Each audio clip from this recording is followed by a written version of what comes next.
ನಮಸ್ಕಾರ, ನಾನ್ ಶರ್ಮಿತಾ ಶೆಟ್ಟಿ. ರಾಜ್ಯದಲ್ಲಿ ಸಖತ್ ಜೋರು ಅಸೆಂಬ್ಲಿ ಎಲೆಕ್ಷನ್ ಫೀವರ್. ಬೆಂಗಳೂರು, ತುಮಕೂರಿಗೆ ರಾಹುಲ್ ಗಾಂಧಿ, ಅಮಿತ್ ಶಾ ಹೈಕಮಾಂಡ್ ನಾಯಕರಿಂದಲೇ ಚುನಾವಣಾ ಅಜೆಂಡಾ ಫಿಕ್ಸ್. ಇದು ಟಾರ್ಗೆಟ್ 2023 ಸ್ಟೋರಿ.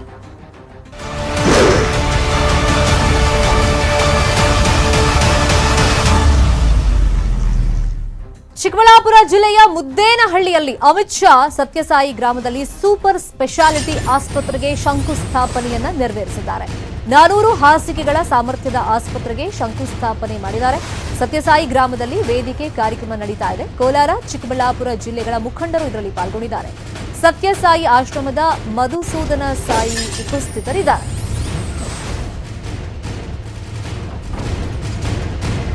ಚಿಕ್ಕಬಳ್ಳಾಪುರದ ಸತ್ಯಸಾಯಿ ಗ್ರಾಮದಲ್ಲಿ ಸೂಪರ್ ಸ್ಪೆಷಾಲಿಟಿ ಹಾಸ್ಪಿಟಲ್, ಸುಮಾರು 400 ಹಾಸಿಗೆಯುಳ್ಳ ಸೂಪರ್ ಸ್ಪೆಷಾಲಿಟಿ ಆಸ್ಪತ್ರೆಗೆ ಶಂಕುಸ್ಥಾಪನೆಯನ್ನು ನೆರವೇರಿಸಿದರು. ಇದೀಗ ವೇದಿಕೆಯಲ್ಲಿ ಕಾರ್ಯಕ್ರಮ ನಡೀತಾ ಇದೆ.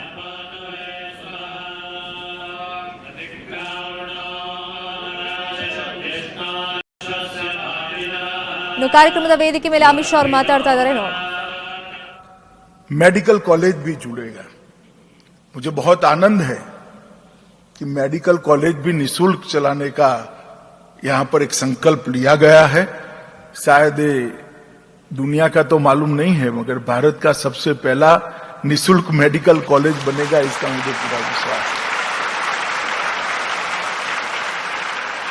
कुछ कानूनी व्यवधान जरूर रास्ते में आएंगे, मगर उद्देश्य मधुसूदन जी आपका अच्छा है तो रास्ता भी इसका जरूर निकल जाएगा. सेवा के क्षेत्र में इस देश में अनेक लोग काम करें, अनेक संस्थाएं काम करें, अनेक संतों महंतों ने, अनेक धर्माचार्यों ने, अनेक समाज जीवन के अलग अलग क्षेत्र के लोगों ने सेवा के यज्ञ को इस देश में सालों से, वर्षों से, युगों से चलाया है. और आज सेवा के यज्ञ में जिस प्रकार के परिवर्तन की जरूरत है, समयानुकूल परिवर्तन, वो परिवर्तन के साथ, उसके मॉडर्नाइजेशन के साथ आज सेवा के यज्ञ को यहां चलता देखकर मन को बहुत बड़ी शांति होती है.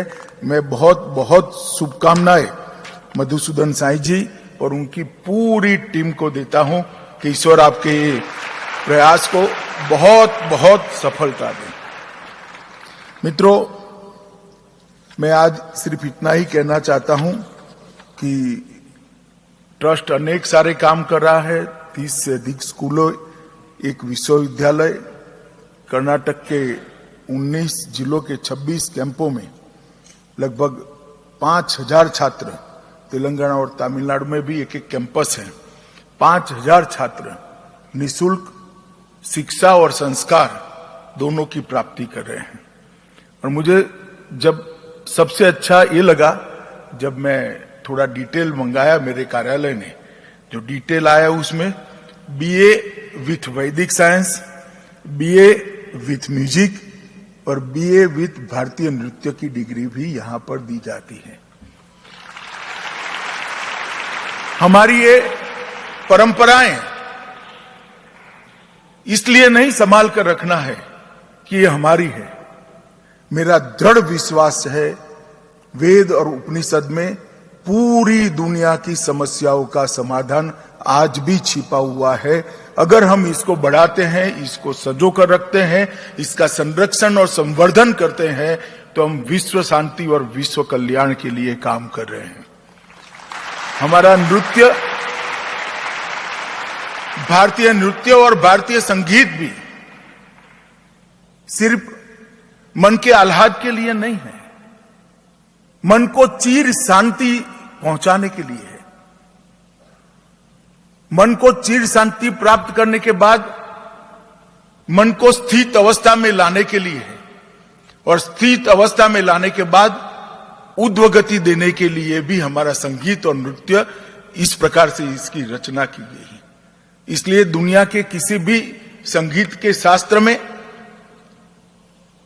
एक प्रकार से आवाज को इस प्रकार से नहीं वर्णन किया, हमें हमारे यहां इसको नाद ब्रह्म कर कर उसको भी ब्रह्म मानकर आगे बढ़ने की, जीवन को उन्नत बनाने की एक लक्ष्य रखा गया है। मैं मधुसूदन जी को बहुत बहुत साधुवाद देना चाहता हूं कि वैदिक साइंस, म्यूजिक और भारतीय नृत्य, ये तीनों दिशाओं को छात्रों को तैयार करना, इसके शिक्षक भी तैयार होंगे और आगे जब समय अनुकूल आएगा तब इसको आगे बढ़ाने के लिए एक प्लेटफॉर्म जरूर तैयार होकर रहेगा और एक नींव डालने का काम आप कर रहे हैं। और मुझे पूरा विश्वास है कि समय जरूर आने वाला है। कौन सोचता था कि इस देश से धारा 370 हट सकती है? एक ही समय में धारा 370 हट। कौन सोच सकता था कि पूरी दुनिया के अंदर योग दिन मनाया जाएगा? हमारी संस्कृति की धरोहर योग को पूरी दुनिया स्वीकार कर चलेगी। कौन मानता था कि मां गंगा के अंदर स्नान कर कर आचमन भी आप कर पाएंगे, गंगा इतनी शुद्ध हो जाएगी। मैं अभी आचमन कर कर आया हूं। समय जब आता है तब सब चीजें होना शुरू होती है, तब तक इसको टिकाना बहुत महत्वपूर्ण होता है। और मधुसूदन साईं जी, आप वो काम कर रहे हैं, इसलिए मेरी आपको बहुत बहुत शुभकामनाएं। निःशुल्क ब्रेकफास्ट बच्चों को न केवल शिक्षा के लिए आने का आकर्षण का केंद्र बनेगा, उनको पौष्टिक आहार मिलने से मन और शरीर दोनों शिक्षा प्राप्त करने लायक होंगे। इसके लिए भी बहुत बड़ा 5 लाख सरकारी बच्चों को आप, ये 5 लाख से ज्यादा सरकारी बच्चों को आप ये दे रहे हैं, हमारे लिए बहुत आनंद का विषय है। मित्रों, मोदी जी की सरकार आने के बाद सर्वे संतु निरामया के लक्ष्य को मन में रखते हुए मोदी जी ने इस देश के स्वास्थ्य क्षेत्र में आमूलचूल परिवर्तन लाने की शुरुआत की। स्वास्थ्य क्षेत्र के लिए कोई भी चीज सोचने बैठते थे तो सबसे बड़ा हर्डल आता था कि डॉक्टरों की ही उपलब्धि नहीं है। अगर डॉक्टर ही उपलब्ध नहीं है तो सेवाओं का विस्तृतीकरण, सेवाओं का एक्सटेंशन और उसको गांव तक पहुंचाना असंभव था, क्योंकि डॉक्टर कम थे। सारे के सारे डॉक्टर शहरों में ही काम करते थे क्योंकि वहां इनकम ज्यादा थी। परंतु एक लक्ष्य लेकर सिर्फ 7 साल के अंदर मैं आपको बताना चाहता हूं कि पहले 7 साल पहले 387 मेडिकल कॉलेज थे और आज 596 मेडिकल कॉलेज बनाने का काम देश में हो चुका है। लगभग 51,000 डॉक्टर हर साल एमबीबीएस की डिग्री लेकर बाहर आते थे। आज 51,000 से बढ़कर 89,875 डॉक्टर बाहर आ रहे हैं। पीजी की बात करिए तो 31,000 पोस्ट ग्रेजुएट डॉक्टर बाहर आते थे।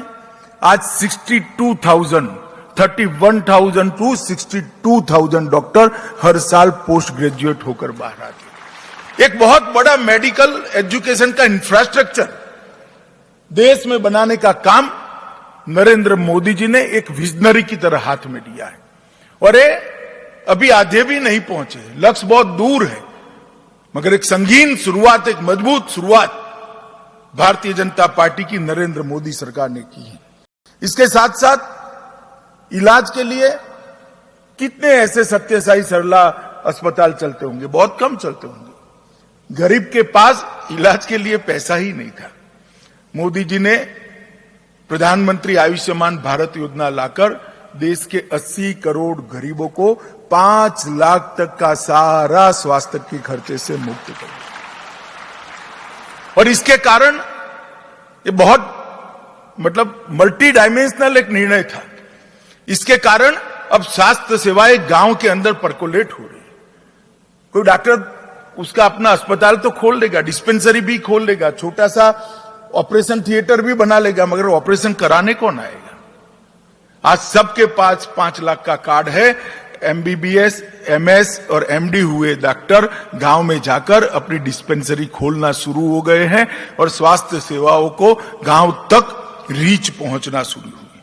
इसके साथ जन औषधि केंद्रों को भी खोलना शुरू किया। जेनरिक दवाइयां सारी की सारी 40% से 90% कम दाम पर आज जन औषधि केंद्र पर उपलब्ध कराने का काम नरेंद्र मोदी सरकार ने किया है। इसके कारण ढेर सारे गरीब परिवारों को जन औषधि केंद्र से सस्ते में दवाइयां मिल रही हैं और वेलनेस सेंटर बनाने की शुरुआत भी करी है। इसके साथ साथ योग और आयुष को जोड़कर रोग ही ना आए, रोग के मूल पर ही घात हो, जो हमारी परंपरागत पद्धति थी, आयुर्वेद और योग, ये दोनों को मिलाकर हर सरकारी अस्पताल में आयुष का एक्सटेंशन सेंटर और योग का एक्सटेंशन सेंटर भी खोला है, जो गुड बिहेवियर के कारण इम्यूनिटी भी बढ़ाता है